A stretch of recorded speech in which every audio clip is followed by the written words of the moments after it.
നമസ്കാരം. ശബരിമല സ്വർണ്ണക്കൊള്ളയിൽ അന്വേഷണം ഊർജിതമാക്കി പ്രതികൾക്കുള്ള കുരുക്ക് മുറുക്കുകയാണ് അന്വേഷണ സംഘം. ദേവസ്വം ബോർഡ് മുൻ പ്രസിഡന്റും MLA യും ആയിരുന്ന A. പത്മകുമാറിന്റെ അറസ്റ്റ് പിന്നാലെ ഇനിയും കൂടുതൽ അറസ്റ്റ് ഉണ്ടാകുമോ എന്നാണ് എല്ലാവരും ഉറ്റുനോക്കുന്നത്. വെഞ്ഞാറമൂട് UAPA കേസിലും ഞെട്ടിക്കുന്ന വിവരങ്ങളാണ് പുറത്തുവരുന്നത്. പ്രതി പട്ടികയിൽ ഉൾപ്പെട്ട 15-കാരന്റെ അമ്മയും സുഹൃത്തും നാടുവിട്ടതായി NIA സംശയിക്കുന്നു. രാജ്യത്തെ വെല്ലുവിളിക്കുന്ന ഭീകരതയുടെ അടിവേരുകൾ തേടി NIA ഇറങ്ങിത്തിരിക്കുമ്പോൾ നടുക്കുന്ന വാർത്തകൾ ഇനിയും പുറത്തുവരാം. സ്വാഗതം പോലീസ് പട്രോളിലേക്ക്.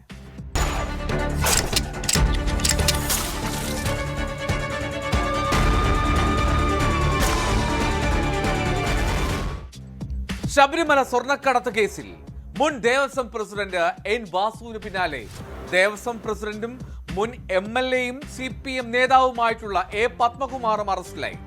ഏറെ നേരം നീണ്ടുനിന്ന ചോദ്യം ചെയ്യലിന് ശേഷമാണ് SIT സംഘം പത്മകുമാറിന്റെ അറസ്റ്റിലേക്ക് കടന്നത്. സ്വർണം ചെമ്പെന്ന് രേഖപ്പെടുത്തി എന്നതാണ് പത്മകുമാറിന് എതിരായിട്ടുള്ള കുറ്റം. ഉദ്യോഗസ്ഥരുടെ മൊഴിയാണ് പത്മകുമാറിന്റെ അറസ്റ്റ് വേഗത്തിലാക്കിയത്. കോടതിയിൽ ഹാജരാക്കിയ പത്മകുമാറിനെ 14 ദിവസത്തേക്ക് റിമാൻഡ് ചെയ്തു.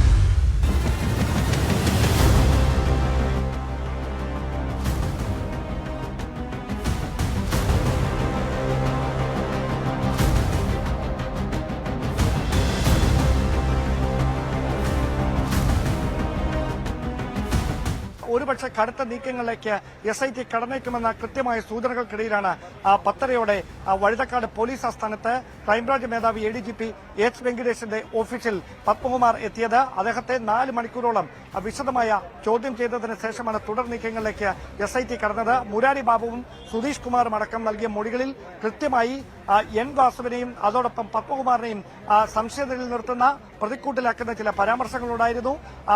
A. പത്മകുമാറിന്റെ വസതിയിൽ വെച്ചടക്കം ഈ ശബരിമലയിലെ സ്വർണ്ണക്കൊള്ളയുമായി ബന്ധപ്പെട്ട ഗൂഢാലോചനകൾ നടന്നിട്ടുണ്ടെന്ന് വ്യക്തമാക്കുന്ന തെളിവുകൾ SIT നേരത്തെ കണ്ടെടുത്തതാണ്. ഇത് ശരിവെക്കുന്ന മൊഴി മുരാരി ബാബുവും അതോടൊപ്പം ഉണ്ണികൃഷ്ണൻ പോറ്റിയും അന്വേഷണ സംഘത്തിന് നൽകിയതോടെയാണ് പത്മകുമാറിന്റെ നില കൂടുതൽ പരിങ്ങലിലായത്. അങ്ങനെയാണ് മുൻ കോന്നി MLA യും അതോടൊപ്പം 2019 ദേവസ്വം ബോർഡിന്റെ പ്രസിഡന്റുമായിരുന്ന A. പത്മകുമാറിന് മുമ്പിൽ എല്ലാ സാധ്യതകളും നേരത്തെ തന്നെ ആഭ്യന്തര വകുപ്പ് കൃത്യമായി പത്മകുമാർ അറസ്റ്റിലായേക്കുമെന്ന വ്യക്തമായ ഒരു നിഗമനത്തിലായിരുന്നു. അതുകൊണ്ട് തന്നെയാണ് പത്മകുമാറിനെ സംരക്ഷിക്കേണ്ട എന്നൊരു നിലപാടിലേക്ക് ആഭ്യന്തര വകുപ്പ് എത്തുകയും ചെയ്തത്. ഒരുപക്ഷെ സർക്കാരും അത്തരത്തിലൊരു നിലപാട് തന്നെയാണ് സ്വീകരിച്ചത്. അങ്ങനെയാണ് സുപ്രധാനമായ അറസ്റ്റ് രേഖപ്പെടുത്തുകയും വൈകുന്നേരം ജനറൽ ആശുപത്രിയിൽ വൈദ്യ പരിശോധനയ്ക്ക് ശേഷം പിന്നീട് കോടതിയിൽ മജിസ്ട്രേറ്റിന് മുമ്പാകെ ഹാജരാക്കുന്നതിന് വേണ്ടി കൊല്ലത്തേക്ക് കൊണ്ടുപോവുകയും ചെയ്തിരിക്കുന്നത്. എന്തായാലും റിമാൻഡ് ചെയ്തതിനു ശേഷം കസ്റ്റഡിയിൽ വാങ്ങുന്നതിന് വേണ്ടി ഉടൻ തന്നെ അപേക്ഷ നൽകും. അങ്ങനെ N. വാസുവിനെയും അതോടൊപ്പം A. പത്മകുമാറിനെയും ഒരുമിച്ചിരുത്തി ചോദ്യം ചെയ്യാനുള്ളൊരു നീക്കം SITയുടെ ഭാഗത്ത് നിന്ന് അടുത്ത ദിവസങ്ങളിൽ ഉണ്ടാകും. വരുന്ന ദിവസമാണ് കേസിലെ 3ാമത്തെ ഇടക്കാല റിപ്പോർട്ട് ഹൈക്കോടതിയിൽ സമർപ്പിക്കേണ്ടത്. ആ റിപ്പോർട്ട് സമർപ്പിക്കുന്നതിന് മുമ്പായി പത്മകുമാറിൽ നിന്ന് ലഭിക്കുന്ന പരമാവധി വിവരങ്ങൾ അടക്കം വെച്ചുകൊണ്ട് സമഗ്രമായൊരു റിപ്പോർട്ടാണ് 3ാമതായി ഹൈക്കോടതിയിൽ അന്വേഷണ സംഘം സമർപ്പിക്കുക. അതിനുശേഷം കോടതി നിർദ്ദേശത്തിന്റെ അടിസ്ഥാനത്തിലാകും അവരെ വീണ്ടും കസ്റ്റഡിയിലെടുത്ത് ചോദ്യം ചെയ്യുന്ന അടക്കമുള്ള തുടർ നീക്കങ്ങൾ SITയുടെ ഭാഗത്തുനിന്നുണ്ടാകുകയെന്നാണ് അറിയാൻ കഴിയുന്നത്. എന്തായാലും നിലവിൽ ദേവസ്വം ബോർഡിലെ ജീവനക്കാരും വിവാദ സ്പോൺസറും മാറി അവിടെ നിന്ന് 2019 ഭരണസമിതിക്ക് നേതൃത്വം നൽകിയ പത്മകുമാറിലേക്ക് അന്വേഷണ സംഘം എത്തുമ്പോൾ അവിടെ നിന്ന് ഇനി ആരിലേക്കെന്ന ഏറ്റവും ആകാംക്ഷ ഉണർത്തുന്ന ചോദ്യമാണ് തദ്ദേശ തെരഞ്ഞെടുപ്പിനോട് അടുത്തിരിക്കുന്ന ഈ സാഹചര്യത്തിൽ രാഷ്ട്രീയ കേരളത്തിൽ ആകാംക്ഷയോടെ ഉറ്റുനോക്കുന്ന തരത്തിലേക്ക് എത്തിയിരിക്കുന്നത്.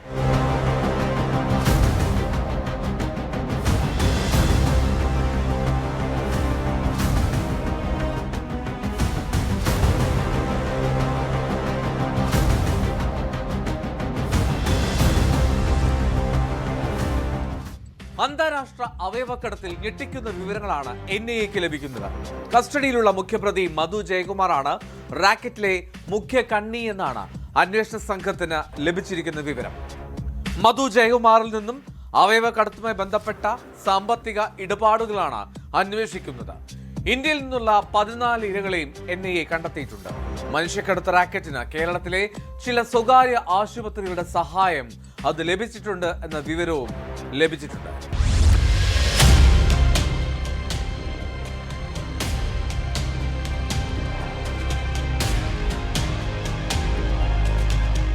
ഇറാൻ കേന്ദ്രീകരിച്ച് പ്രവർത്തിക്കുന്ന അന്താരാഷ്ട്ര റാക്കറ്റിന്റെ മുഖ്യ കണ്ണിയായ മധു ജയകുമാറിൽ നിന്ന് കൂടുതൽ വിവരങ്ങൾ തേടുകയാണ് NIA. മനുഷ്യക്കടത്തിന് വിധേയരായ 14 ഇന്ത്യക്കാരെയും NIA കണ്ടെത്തിയിട്ടുണ്ട്. മധു ജയകുമാറിന്റെ കസ്റ്റഡി അവസാനിച്ചതിനാൽ കാലാവധി നീട്ടിക്കിട്ടാൻ വീണ്ടും കോടതിയിൽ അപേക്ഷ നൽകിയേക്കും. മധു ജയകുമാറിൽ നിന്നും കൂടുതൽ വിവരങ്ങൾ ഇനിയും ലഭിക്കാനുണ്ടെന്നാണ് NIA വൃത്തങ്ങൾ അറിയിക്കുന്നത്. മധു ജയകുമാറിൽ നിന്നും അവയവക്കടത്തുമായി ബന്ധപ്പെട്ട സാമ്പത്തിക ഇടപാടുകളാണ് അന്വേഷിക്കുന്നത്. നെടുമ്പാശ്ശേരി പോലീസ് രജിസ്റ്റർ ചെയ്ത കേസ് ഏറ്റെടുത്തതിനു ശേഷം കഴിഞ്ഞ വർഷം ഓഗസ്റ്റിൽ NIA കുറ്റപത്രം സമർപ്പിച്ചിരുന്നു. തൃശൂർ സ്വദേശി സാബിത്ത്, എറണാകുളം സ്വദേശി സാബിത്, ഹൈദരാബാദ് സ്വദേശി ബെല്ലംകൊണ്ട രാമപ്രസാദ് എന്നിവരെയാണ് കേസുമായി ബന്ധപ്പെട്ട് പോലീസ് അറസ്റ്റ് ചെയ്തത്. 2019 ജനുവരി മുതൽ 2024 മെയ് വരെ കേരളത്തിൽ നിന്ന് ആളുകളെ കടത്തിയിട്ടുണ്ടെന്നാണ് NIA കുറ്റപത്രത്തിൽ പറയുന്നത്. ഇറാനിലായിരുന്ന മധു ജയകുമാറിനെതിരെ ഇന്റർപോൾ റെഡ് കോർണർ നോട്ടീസ് പുറപ്പെടുവിച്ചിരുന്നു. തുടർന്ന് ഇറാനിൽ നിന്ന് ഡീപ്പോർട്ട് ചെയ്ത മധുവിനെ ഈ മാസം 7-ാം തീയതിയാണ് NIA അറസ്റ്റ് ചെയ്തത്. കോടതിയിൽ ഹാജരാക്കിയ ഇയാളെ ഈ മാസം 19 വരെ NIA കസ്റ്റഡിയിൽ വിട്ടു. തുടർന്ന് നടന്ന ചോദ്യം ചെയ്യലിലാണ് നിർണായക വിവരങ്ങൾ പുറത്തുവന്നത്. വൻ തുക വാഗ്ദാനം നൽകിയാണ് ആളുകളെ ഇറാനിലെത്തിച്ചതെങ്കിലും സർജറി കഴിഞ്ഞ ശേഷം അവരെ കബളിപ്പിക്കുന്ന സാഹചര്യമാണ് ഉണ്ടായതെന്ന പരാതിയുടെ അടിസ്ഥാനത്തിലാണ് പോലീസ് കേസെടുത്തത്. സ്വീകർത്താക്കളിൽ നിന്ന് 50 ലക്ഷം മുതൽ 1 കോടി രൂപ വരെ ഈടാക്കിയാണ് അവയവക്കടത്ത് നടത്തിയതെങ്കിലും ദാതാക്കൾക്ക് നൽകിയത് 2 ലക്ഷം മുതൽ 4 ലക്ഷം രൂപ വരെയാണെന്നാണ് NIAയുടെ കണ്ടെത്തൽ. അതേസമയം മനുഷ്യക്കടത്ത് റാക്കറ്റിന് കേരളത്തിലെ ചില സ്വകാര്യ ആശുപത്രികളുടെ സഹായം ലഭിച്ചിട്ടുണ്ടെന്ന വിവരവും NIAയ്ക്ക് ലഭിച്ചിട്ടുണ്ട്. ഇതിന്റെ അടിസ്ഥാനത്തിൽ കൊച്ചിയിലെ ചില സ്വകാര്യ ആശുപത്രികൾ കേന്ദ്രീകരിച്ച് NIA അന്വേഷണം തുടങ്ങിയിട്ടുണ്ട്. മനുഷ്യക്കടത്ത് സംഘവുമായുള്ള ആശുപത്രികളുടെ ഇടപാടുകൾ അന്വേഷണ സംഘം പരിശോധിച്ചു വരികയാണ്.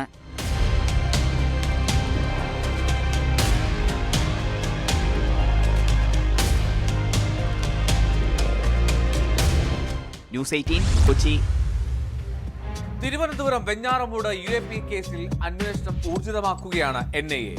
പ്രതിപട്ടികയിൽ ഉൾപ്പെട്ട 15-കാരന്റെ അമ്മയും സുഹൃത്തും നാടുവിട്ടതാണ് സംശയം. കുട്ടിയെ IS-ൽ ചേരാൻ പ്രേരിപ്പിച്ച രണ്ടാനച്ഛൻ അൻസാർ കനകമല IS റിക്രൂട്ട്മെന്റ് കേസിലെ പ്രതി സിദ്ദിഖിന്റെ സഹോദരനാണ്.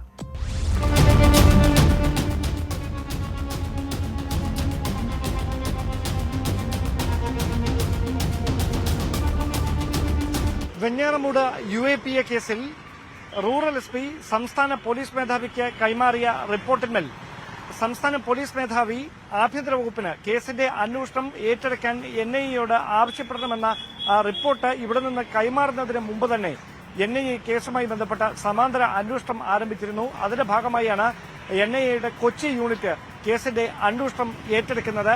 പ്രധാനപ്പെട്ട കാര്യം വെഞ്ഞാറമൂടിലേത് ഒറ്റപ്പെട്ട സംഭവമല്ല എന്നൊരു വിലയിരുത്തലിലാണ് ദേശീയ അന്വേഷണ ഏജൻസി. മാത്രമല്ല ഈ കേസിന്റെ ഗൌരവം വർദ്ധിപ്പിക്കുന്നത് ഈ 15 വയസ്സുകാരനെ IS-ലേക്ക് റിക്രൂട്ട് ചെയ്യാൻ ശ്രമിച്ച കുട്ടിയുടെ രണ്ടാനച്ഛന്റെ സഹോദരൻ കനകമല IS റിക്രൂട്ട്മെന്റ് കേസിലെ പ്രധാന പ്രതിയായിട്ടുള്ള സിദ്ദിഖാണ് എന്ന കാര്യം NIA സ്ഥിരീകരിച്ചിട്ടുണ്ട്. അങ്ങനെയെങ്കിൽ കനകമല IS റിക്രൂട്ട്മെന്റ് കേസിൽ ഉൾപ്പെട്ട അതുമായി ബന്ധപ്പെട്ട സംശയനിഴലിലായിരുന്ന മുഴുവൻ ആളുകളുടെ മേലും ഈ കേസിന്റെ പശ്ചാത്തലത്തിൽ നിരീക്ഷണം ശക്തമാക്കിയിരിക്കുകയാണ്. ദേശീയ അന്വേഷണ ഏജൻസിക്ക് പുറമെ കേന്ദ്ര ഇന്റലിജൻസ് ബ്യൂറോയും ഇതുമായി ബന്ധപ്പെട്ട വിവരശേഖരണം നടത്തുന്നുണ്ട്. സംസ്ഥാന പോലീസിന് പ്രാഥമികമായ അന്വേഷണം നടത്തി കേസിന്റെ നിജസ്ഥിതി ബോധ്യപ്പെട്ട പശ്ചാത്തലത്തിലാണ് കേസിൽ UAPA ചുമത്തുന്ന സാഹചര്യമുണ്ടായത്. കുട്ടി നൽകിയ മൊഴിയിലെ കാര്യങ്ങൾ വസ്തുതാപരമാണെന്ന് കണ്ടെത്തിയത് ആറ്റിങ്ങൽ DYSPയുടെ നേതൃത്വത്തിലായിരുന്നു. തുടർന്നാണ് കേസിൽ UAPA ചുമത്തിയത്. എന്തായാലും ഇതിലെ പ്രാധാന്യം കണക്കിലെടുത്തുകൊണ്ടാണ് മറ്റ് നടപടിക്രമങ്ങൾക്ക് വേണ്ടി കാത്തുനിൽക്കാതെ NIAയുടെ കൊച്ചി യൂണിറ്റ് ഇതുമായി ബന്ധപ്പെട്ട അന്വേഷണത്തിന് തുടക്കം കുറിച്ചിരിക്കുന്നത്. പക്ഷേ FIR ഇതുവരെ രജിസ്റ്റർ ചെയ്തിട്ടില്ല എന്നാണ് വിവരം.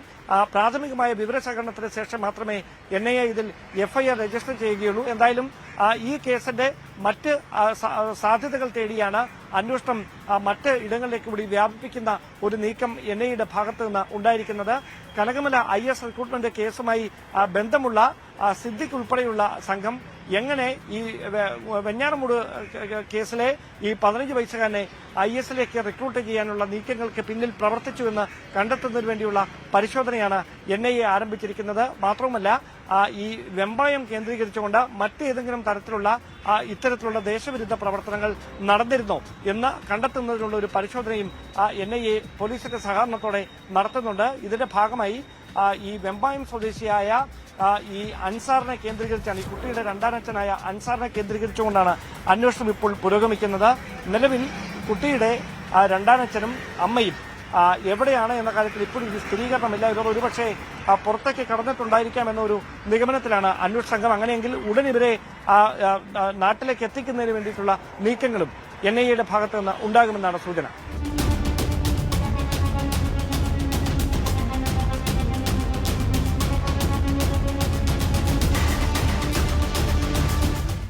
പത്തൊൻപതുകാരന്റെ ജീവനെടുത്ത മരണക്കളിയുടെ ഞെട്ടലിൽ നിന്ന് ഇപ്പോഴും കേരളം മുക്തമായിട്ടില്ല. ഫുട്ബോൾ കളിക്കിടെ തിരുവനന്തപുരം തൈക്കാട് അലൻ എന്ന 19കാരനെ കത്തിക്കിരയാക്കിയ സംഭവത്തിൽ മുഖ്യപ്രതികളെല്ലാം ഒളിവിലായിരുന്നു. ഒടുവിൽ പോലീസ് നടത്തിയ ഊർജിതമായ തെരച്ചിലിനിടെ ഒളിവിൽ കഴിഞ്ഞ മുഖ്യപ്രതി ഉൾപ്പെടെ 5 പേർ വഞ്ചിയൂർ കോടതിയിൽ കീഴടങ്ങി.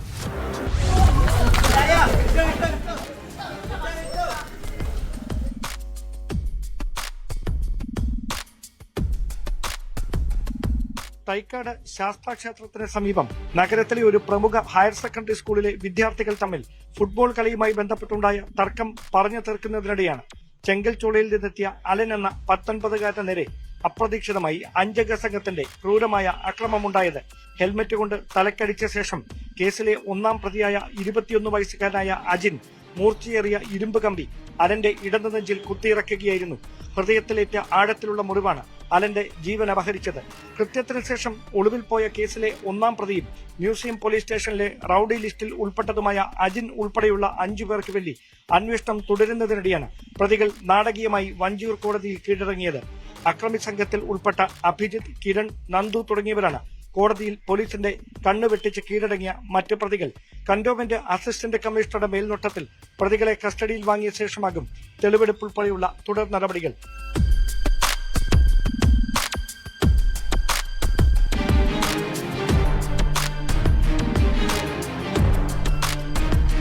Dan Kurian, news 18, Thiruvananthapuram. നടിയെ ആക്രമിച്ച കേസിൽ വിധി ദിനത്തിനായി ഇനിയും കാത്തിരിക്കണം. 8 വർഷത്തോളം നീണ്ട കോടതി നടപടികൾക്കൊടുവിൽ കേസിലെ വിധി ദിനം ഈ മാസം 25-ന് തീരുമാനിക്കും. നടൻ ദിലീപ് 8-ാം പ്രതിയായ കേസിൽ പൾസർ സുനിയാണ് മുഖ്യപ്രതി. 2017 ഫെബ്രുവരിയിൽ ഓടുന്ന വാഹനത്തിൽ വെച്ച് നടി ആക്രമിക്കപ്പെടുകയായിരുന്നു. അന്ന് തൊട്ട് ഇന്ന് വരെ നീണ്ട സങ്കീർണമായിട്ടുള്ള നിയമ നടപടികൾക്കൊടുവിൽ അന്തിമ വിധി എന്താകും? ആ ആശങ്കയിലാണ് ഓരോരുത്തരും.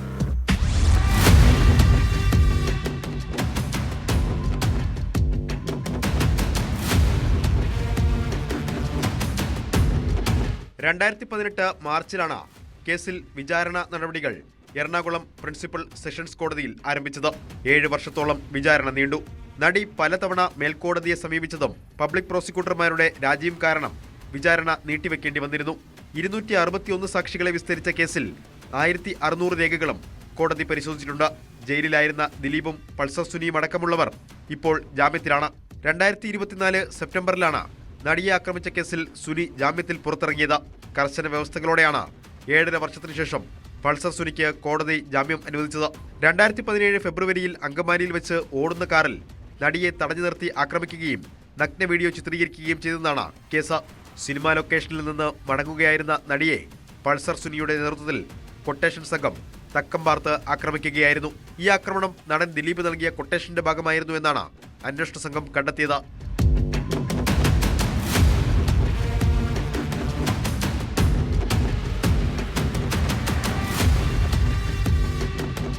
ന്യൂസ് 18 കൊച്ചി. സ്വകാര്യ ബസ്സുകളുടെ മത്സരയോട്ടവും കയ്യാങ്കളിയും പുതിയ കാര്യമല്ല. എന്നാൽ ഈ മത്സര ഓട്ടത്തിന്റെ ഫലമായി നിരത്തുകളിൽ നിരവധി ജീവൻ പൊലിഞ്ഞിട്ടും അധികൃതർ എന്ത് നടപടി എടുത്തു എന്നതാണ് ചോദ്യം. കണ്ണൂർ പയ്യന്നൂരിൽ നിന്നുള്ള ഒരു വാർത്തയിലേക്കാണ് ഇനി. ബസ്സിന് കടന്നുപോകാൻ വഴിയില്ല എന്നാരോപിച്ച് സ്വകാര്യ ബസ്സിലെ ജീവനക്കാർ KSRTC ബസ് ഡ്രൈവറെയും കണ്ടക്ടറെയും അതിക്രൂരമായി മർദ്ദിച്ചു. മാനന്തവാടി കാസർഗോഡ് റൂട്ടിലോടുന്ന KSRTC ബസ്സിലെ ജീവനക്കാരെയാണ് സ്വകാര്യ ബസ്സിലെ ഡ്രൈവറും കണ്ടക്ടറും ചേർന്ന് തല്ലിച്ചതച്ചത്.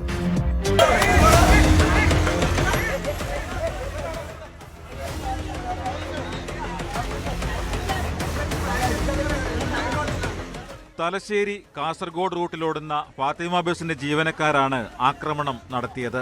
മാനന്തവാടി കാസർഗോഡ് റൂട്ടിലോടുന്ന KSRTC ബസിലെ ജീവനക്കാരെയാണ് തലങ്ങും വിലങ്ങും മർദ്ദിച്ചത്. സ്വകാര്യ ബസ്സിന് കടന്നുപോകാൻ വഴിയില്ലെന്നാരോപിച്ചായിരുന്നു ഫാത്തിമ ബസിലെ ജീവനക്കാർ ബസ്സിൽ നിന്നും ചാടിയിറങ്ങി KSRTC ജീവനക്കാരെ നേരിട്ടത്. കയ്യേറ്റ ശ്രമത്തിനിടെ ദേഹാസ്വാസ്ഥ്യം അനുഭവപ്പെട്ട ഡ്രൈവർ റെജിയെ പയ്യന്നൂർ താലൂക്ക് ആശുപത്രിയിൽ പ്രവേശിപ്പിച്ചു.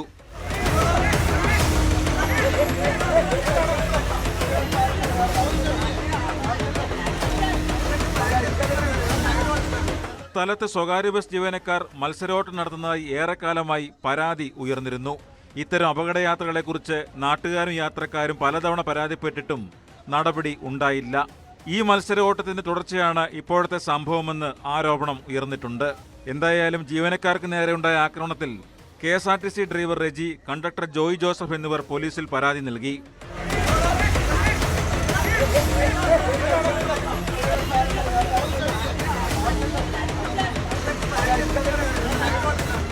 ന്യൂസ് 18 കണ്ണൂർ. പട്ടപ്പകൽ കോഴിക്കോട് പന്തീരാങ്കാവ് അങ്ങാടിയിൽ നടന്ന മോഷണശ്രമം ഒരേ സമയം കൗതുകവും ഞെട്ടലും സൃഷ്ടിക്കുന്നതാണ്. പന്തീരാങ്കാവ് അങ്ങാടിയിലെ സൗപർണിക ജ്വല്ലറിയിൽ മോഷണം നടത്തിയത് സ്വർണ്ണാഭരണം ആവശ്യപ്പെട്ടെത്തിയ യുവതിയാണ്.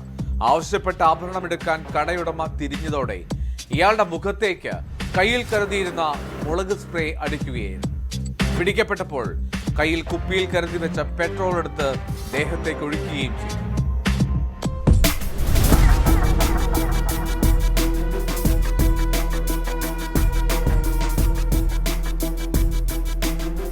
കോഴിക്കോട് പന്തീരാങ്കാവ് അങ്ങാടിയിലെ സൗപർണിക ജ്വല്ലറിയിലായിരുന്നു സംഭവം.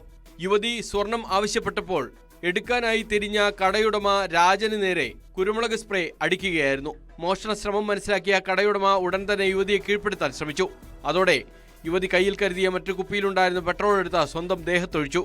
അതിനിടയിൽ ബഹളം കേട്ട് ഓടിയെത്തിയവർ ചേർന്ന് മോഷണശ്രമം നടത്തിയ യുവതിയെ ബലം പ്രയോഗിച്ച് കീഴ്പ്പെടുത്തുകയായിരുന്നു. പന്തീരാങ്കാവ് പോലീസ് സ്ഥലത്തെത്തി യുവതിയെ കസ്റ്റഡിയിലെടുത്തു. പെരുവയൽ പെരിയങ്ങാട് തടായി സ്വദേശിനിയായ സൗദാബിയാണ് പിടിയിലായത്.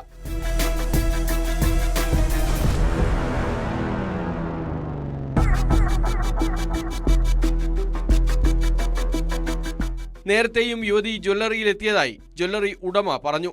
എന്നാൽ അന്ന് കൂടെയുണ്ടായിരുന്ന ആൾ പണവുമായി എത്തിയില്ലെന്ന് പറഞ്ഞ് തിരികെ പോവുകയായിരുന്നു. അതിനിടയിലാണ് യുവതി വീണ്ടും ജ്വല്ലറിയിലെത്തി മോഷണശ്രമം നടത്തിയത്. പണം കടം ചോദിക്കുന്നതിന് വേണ്ടിയാണ് ജ്വല്ലറിയിൽ എത്തിയത് എന്നാണ് ഇവർ പോലീസിനോട് പറഞ്ഞത്. അതിനിടയിൽ പെട്ടെന്ന് സംഭവിച്ചു പോയതാണ് ഇതെല്ലാം എന്നാണ് യുവതിയുടെ മൊഴി. എന്നാൽ ഇവർ മുമ്പ് പണം ആവശ്യപ്പെട്ടിരുന്നില്ലെന്ന് ജ്വല്ലറി ഉടമ മൊഴി നൽകി. യുവതിയുമായുള്ള ബലപ്രയോഗത്തിൽ പരിക്കേറ്റ ഉടമ പ്രാഥമിക ചികിത്സ തേടി.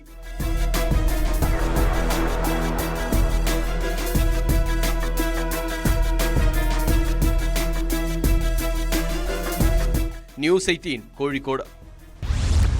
പോക്സോ കേസിൽ 54-കാരനായ പ്രതിക്ക് 3 വർഷം കഠിന തടവും പിഴയും ശിക്ഷ വിധിച്ച് പട്ടാമ്പി പോക്സോ കോടതി. മണ്ണാർക്കാട് സ്വദേശി നാരായണൻകുട്ടിയാണ് കോടതി ശിക്ഷിച്ചത്.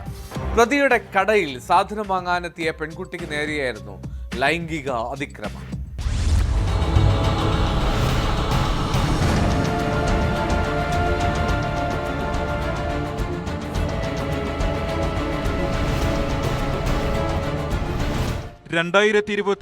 ജനുവരി 20 കേസിനാസ്പദമായ സംഭവം.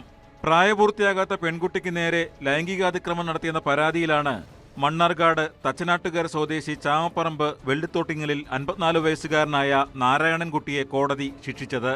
3 വർഷം കഠിന തടവും 25,000 രൂപ പിഴയുമാണ് പട്ടാമ്പി പോക്സോ കോടതി വിധിച്ചത്. പട്ടാമ്പി പോക്സോ കോടതി ജഡ്ജി ബിനീഷം പിള്ളയാണ് വിധി പറഞ്ഞത്. പിഴത്തുക അതിജീവിതയ്ക്ക് നൽകാനും കോടതി വിധിച്ചു. പിഴ അടയ്ക്കുന്നതിൽ വീഴ്ച വരുത്തിയാൽ 5 മാസം കൂടി തടവ് അനുഭവിക്കണം.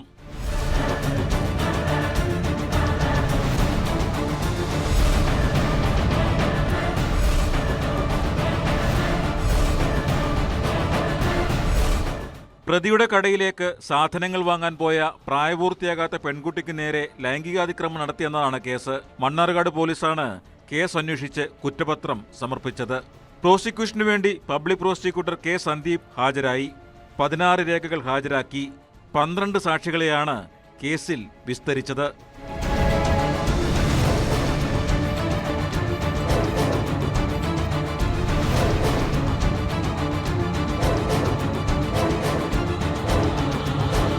ന്യൂസ് 18 പട്ടാമ്പി. കുട്ടികളോടുള്ള ക്രൂരതയുടെ മറ്റൊരു ഞെട്ടിക്കുന്ന വാർത്തയിലേക്കാണ്. 3 വയസ്സുകാരിയോട് ലൈംഗിക അതിക്രമം നടത്തിയ കേസിൽ പ്രതി പോലീസിന്റെ പിടിയിലായി. കൊല്ലം തൃക്കോവിഘട്ടം സ്വദേശി വിനീഷാണ് കസ്റ്റഡിയിലായത്.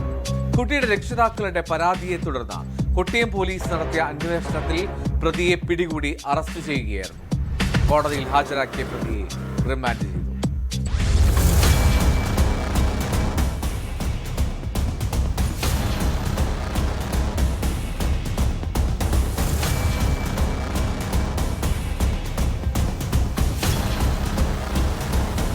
കൊല്ലം തൃക്കോവിൽവട്ടം സ്വദേശി 43-കാരൻ വിനീഷാണ് അറസ്റ്റിലായത്.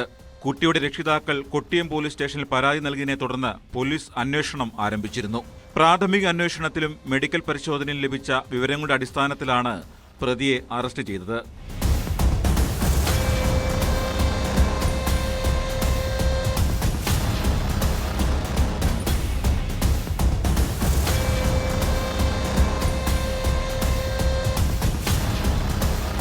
വാത്സല്യം നടിച്ച് കുട്ടിയെ ലൈംഗികമായി ഉപദ്രവിക്കുകയായിരുന്നുവെന്ന് മാതാപിതാക്കളുടെ പരാതിയിൽ പറയുന്നു. കൊട്ടിയം എസ്.ഐ നിതിൻ നളന്റെ നേതൃത്വത്തിലുള്ള പോലീസ് സംഘമാണ് പ്രതിയെ പിടികൂടിയത്.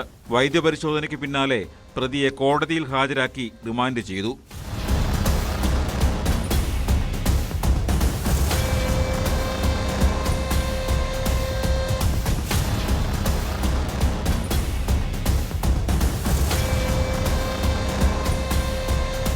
ന്യൂസ് 18 കൊട്ടാരക്കര.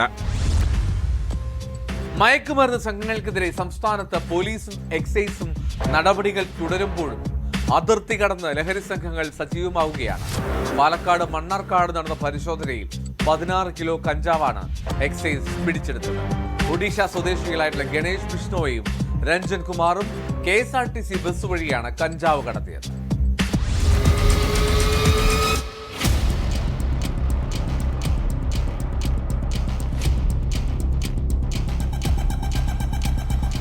കോഴിക്കോട് ഭാഗത്തേക്ക് സഞ്ചരിച്ചിരുന്ന ബസ്സിലെ യാത്രക്കാരാണ് പ്രതികൾ. മണ്ണാർക്കാട് അരിയൂരിൽ വെച്ച എക്സൈസ് സംഘം ബസ് തടഞ്ഞു നിർത്തി പ്രതികളെ കസ്റ്റഡിയിലെടുക്കുകയായിരുന്നു.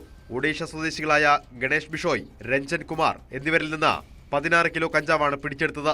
പിടികൂടിയ കഞ്ചാവിന് 5 ലക്ഷത്തോളം രൂപ വില വരും. Parali excise inspector Sreelatha, Mannarkkad excise inspector Jayachandran എന്നിവർ പരിശോധനയ്ക്ക് നേതൃത്വം നൽകി.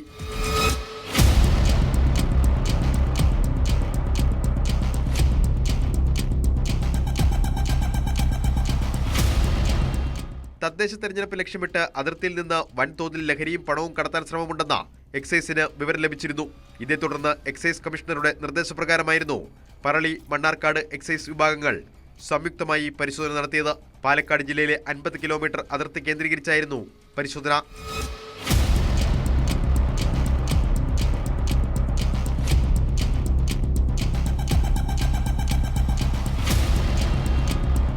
ന്യൂസ് 18 പാലക്കാട്. പാലക്കാട് മാത്രമല്ല, തിരുവനന്തപുരം, കൊല്ലം ജില്ലകളിലും മയക്കുമരുന്ന് മാഫിയ സംഘം തഴച്ചു വളരുകയാണ്. തിരുവനന്തപുരം കാട്ടാക്കടയിൽ ബ്രൗൺ ഷുഗറുമായിട്ടാണ് ബംഗാൾ സ്വദേശി പിടിയിലായത്. ട്രെയിനിൽ തിരുവനന്തപുരത്ത് എത്തിച്ച് ബ്രൗൺ ഷുഗർ കാട്ടാക്കടയിൽ വിതരണം ചെയ്യാൻ എത്തുമ്പോഴാണ് ഇയാൾ പിടിയിലായത്. ബ്രൗൺ ഷുഗറിന് പേരുകേട്ട മാൽദയിൽ നിന്ന് ഇയാൾ ആർക്കു വേണ്ടി എവിടെ എത്തി എന്നുള്ളത് അന്വേഷിക്കുകയാണ് എക്സൈസ് പോലീസ്.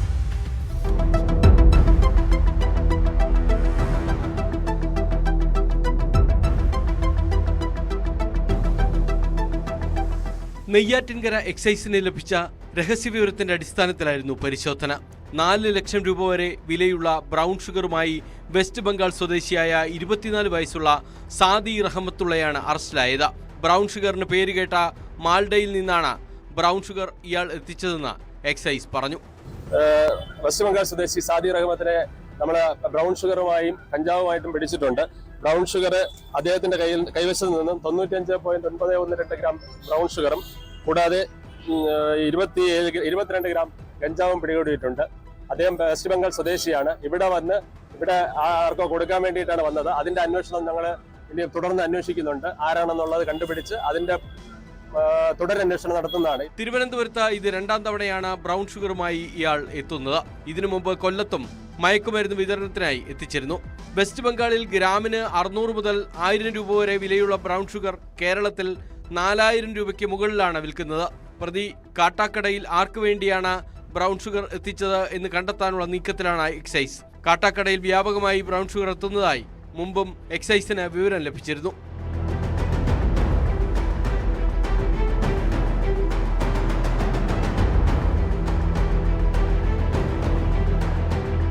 ന്യൂസ് 18 തിരുവനന്തപുരം.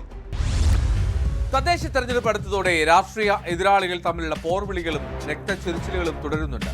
ഏറ്റവും ഒടുവിൽ കൊല്ലം പുനലൂരിലാണ് BJP CPM പ്രവർത്തകർ ഏറ്റുമുട്ടിയത്. ആക്രമണത്തിൽ BJP പ്രവർത്തകന്റെ കൈക്ക് വെട്ടേറ്റു.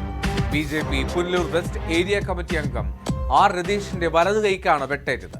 ആക്രമണത്തിന് പിന്നിൽ CPM പ്രവർത്തകരാണെന്ന് BJP ആരോപണമുന്നയിക്കുമ്പോൾ പാർട്ടിക്ക് ബന്ധമില്ല എന്നാണ് CPMന്റെ ന്യായീകരണം.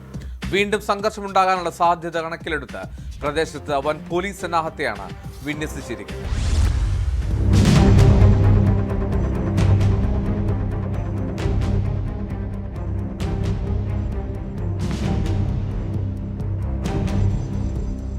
പുനലൂർ ശാസ്താംകോണം വാർഡിൽ ഫ്ലക്സ് വെക്കുന്നതിനെ ചൊല്ലി ഇരുവിഭാഗം പ്രവർത്തകർ തമ്മിലുണ്ടായ വാക്കുതർക്കം സംഘർഷത്തിലേക്ക് നീങ്ങുകയായിരുന്നു. കൊടുവാൾ കൊണ്ട് ആക്രമിക്കാനുള്ള ശ്രമം തടയുന്നതിനിടെയാണ് രതീഷിന്റെ കൈപ്പത്തിയുടെ മുകൾ ഭാഗത്ത് വെട്ടേറ്റത്. BJPയുടെ ഫ്ലക്സ് ബോർഡ് മറയ്ക്കുന്ന തരത്തിൽ CPM പ്രവർത്തകർ ഫ്ലക്സ് സ്ഥാപിക്കാൻ ശ്രമിച്ചതാണ് സംഘർഷത്തിനിടയാക്കിയതെന്ന് BJP നേതാക്കൾ ആരോപിച്ചു. NDA സ്ഥാനാർത്ഥി മണിക്കുട്ടനെ വെട്ടാനുള്ള ശ്രമം തടയുന്നതിനിടയിലാണ് രതീഷിന് വെട്ടേറ്റതെന്നും BJPക്കാർ പറയുന്നു. കൊടുവാൾ കൊണ്ടുള്ള ആക്രമണത്തിൽ ശാസ്താകോണം സ്വദേശികളായ BJP പ്രവർത്തകൻ രവികുമാറിനും നേരിയ പരിക്കേറ്റു. എന്നാൽ BJP പ്രവർത്തകർ തങ്ങളുടെ ഫ്ലക്സ് എടുത്ത് മാറ്റുകയായിരുന്നുവെന്ന് CPM പ്രവർത്തകർ പറയുന്നു. BJP പ്രവർത്തകരാണ് ആയുധങ്ങളുമായി എത്തിയതെന്നും CPM ആരോപിക്കുന്നു. പരിക്കേറ്റ CPM BJP പ്രവർത്തകർ പുനലൂർ താലൂക്ക് ആശുപത്രിയിൽ ചികിത്സ തേടി. ഇരുവിഭാഗത്തിന്റെയും പരാതിയിൽ പുനലൂർ പോലീസ് കേസെടുത്തിട്ടുണ്ട്. വീണ്ടും സംഘർഷമുണ്ടാക്കാനുള്ള സാധ്യത കണക്കിലെടുത്ത സ്ഥലത്ത് വൻ പോലീസ് സംഘം ക്യാമ്പ് ചെയ്യുന്നുണ്ട്.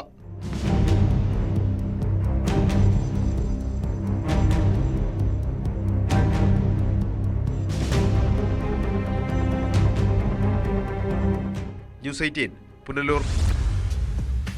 ഇടുക്കി വാഴത്തോപ്പ് സ്കൂളിൽ ബസ് കയറി 4 വയസ്സുകാരി മരിച്ച സംഭവത്തിൽ സ്കൂൾ അധികൃതർക്കെതിരെയും നടപടി ആവശ്യപ്പെട്ട കുടുംബം രംഗത്ത്. സ്കൂളിൽ കുട്ടികളെ നിരീക്ഷിക്കുന്നതിൽ അധികൃതർക്ക് വീഴ്ചയുണ്ടായി. ഡ്രൈവറെ മാത്രം പ്രതി ചേർക്കാൻ കഴിയില്ല. മാനേജ്മെന്റിനെതിരെയും കൃത്യമായിട്ടുള്ള നടപടി വേണമെന്ന് കുടുംബം ആവശ്യപ്പെട്ടു.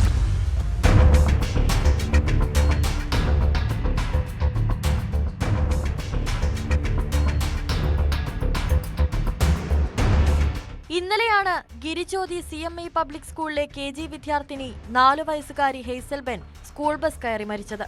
ഒരു കുട്ടിക്ക് ഗുരുതരമായി പരിക്കേൽക്കുകയും ചെയ്തു. കുട്ടികൾക്കൊപ്പം ആയയില്ലാതിരുന്നതാണ് അപകടത്തിന് വഴിവെച്ചത്. വാഹനത്തിലുണ്ടായിരുന്ന 2 അധ്യാപികമാർ കുട്ടികളെ ശ്രദ്ധിച്ചിരുന്നില്ല. സംഭവത്തിൽ സ്കൂൾ അധികൃതർക്കെതിരെയും നടപടി ആവശ്യപ്പെട്ട് മരിച്ച ഹെയ്സൽബെന്നിന്റെ കുടുംബം രംഗത്തെത്തി. സ്കൂളിൽ കുട്ടികളെ നിരീക്ഷിക്കുന്നതിൽ അധികൃതർക്ക് വീഴ്ചയുണ്ടായി. ഡ്രൈവറെ മാത്രം പ്രതി ചേർക്കാനാകില്ല. മാനേജ്മെന്റിനെതിരെയും കൃത്യമായ നടപടി വേണമെന്നും കുടുംബം ആവശ്യപ്പെട്ടു.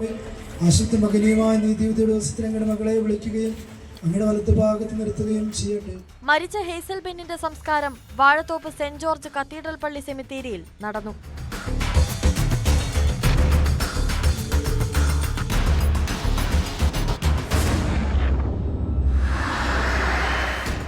ന്യൂസ് 18 ഇടുക്കി. തദ്ദേശ തെരഞ്ഞെടുപ്പ് അടുത്തതോടെ എതിർപാർട്ടികൾ തമ്മിൽ മാത്രമല്ല പാർട്ടിക്കാർ തമ്മിലും ഏറ്റുമുട്ടൽ പതിവായിരിക്കുകയാണ്. സീറ്റ് വിഭജന തർക്കത്തെ തുടർന്ന് കാസർഗോഡ് ജില്ലാ കോൺഗ്രസ് കമ്മിറ്റി ഓഫീസിൽ നേതാക്കൾ തമ്മിൽ തല്ലി. DCC വൈസ് പ്രസിഡന്റ് ജെയിംസ് പന്തമാക്കനും DKTF ജില്ലാ പ്രസിഡന്റ് വാസുദേവനുമാണ് ഏറ്റുമുട്ടിയത്. ഈസ്റ്റ് എളേരി പഞ്ചായത്തിലെ സീറ്റ് വിഭജനവുമായി ബന്ധപ്പെട്ടാണ് നേതാക്കൾ തമ്മിൽ തർക്കമുണ്ടായത്. കയ്യാങ്കളിയുടെ ദൃശ്യങ്ങൾ കോൺഗ്രസ് പ്രവർത്തകർ തന്നെയാണ് മൊബൈലിൽ പകർത്തി പുറത്തുവിട്ടത്.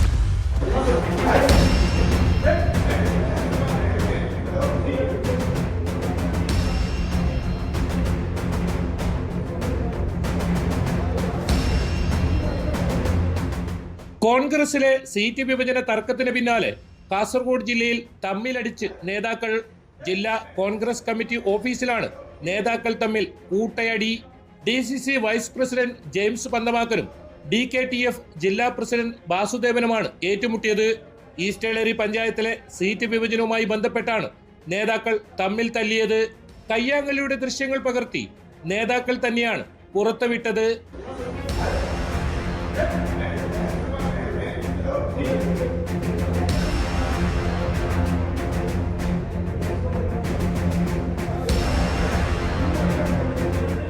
നേരത്തെ കോൺഗ്രസിൽ നിന്ന് തെറ്റിപ്പിരിഞ്ഞ ജെയിംസ് പന്തമാക്കൽ DDF എന്ന സംഘടന ഉണ്ടാക്കിയിരുന്നു. പിന്നീട് ചർച്ചകൾക്കൊടുവിൽ കഴിഞ്ഞ വർഷം അദ്ദേഹം ഉൾപ്പെടെയുള്ള 7 പേർ കോൺഗ്രസിലേക്ക് തിരിച്ചെത്തിയിരുന്നു. തദ്ദേശ തെരഞ്ഞെടുപ്പിൽ കൂടുതൽ സീറ്റുകൾ അദ്ദേഹം ആവശ്യപ്പെട്ടിരുന്നു. ഇതേ തുടർന്ന് തർക്കം ഒഴിവാക്കാൻ നേതൃത്വം കഴിഞ്ഞ ദിവസം നടന്ന കോൺഗ്രസ് യോഗത്തിൽ 5 സീറ്റുകൾ നൽകാമെന്ന് തീരുമാനിച്ചിരുന്നു.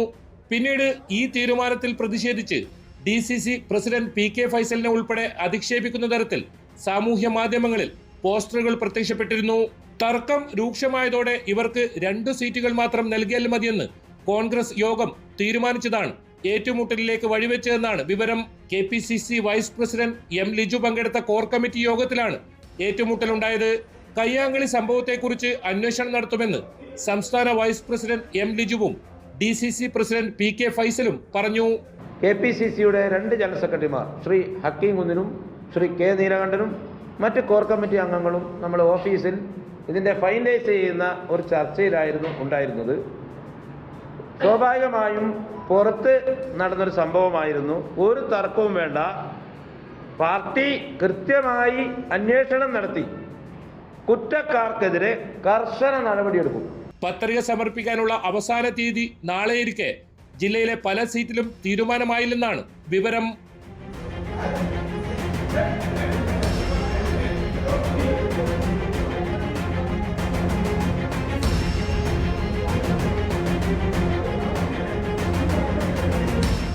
ന്യൂസ് 18 കാസർഗോഡ്.